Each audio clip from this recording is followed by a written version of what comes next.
আজকে প্রায় ২ মাস পর সকালবেলায় ঘুম থেকে উঠে এরকম একটা সুন্দর বৃষ্টি বৃষ্টি ওয়েদার দেখলাম। তাই মনটা খুব ভালো হয়ে যাওয়ায় সকাল সকাল ফ্রেশ হয়ে স্নান টান করে নিয়ে বাবার আর আমার জন্য বানিয়ে নিয়েছিলাম ব্রেকফাস্ট। মা ছিল না, কারণ মার পরীক্ষার ডিউটি পড়ে গেছিলো স্কুলের, সেজন্য মা চলে গেছিলো অফিসে। তাই বাবার আর আমার জন্য বানিয়ে নিলাম ব্রেড টোস্ট, ডিম সেদ্ধ, আর বাবাকে দিয়েছিলাম অরেঞ্জ জুস, আর আমি নিয়েছিলাম চা। ডিম সেদ্ধটা ছুলতে গিয়ে দেখি এই অবস্থা, সব ফেটে ফুটে বেরিয়ে গেছে, এক দুটো ভালো আছে। তারপরে ব্রেকফাস্টে বাবাকে দিয়ে আমি বসে গেছিলাম ব্রেকফাস্ট নিয়ে পড়ছিলাম আর ব্রেকফাস্ট করছিলাম।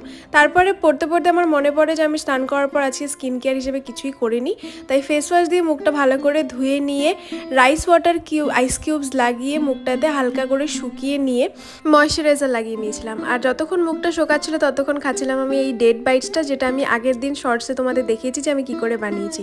না দেখে থাকলে এখনই দেখে আসো। চলো, টাটা।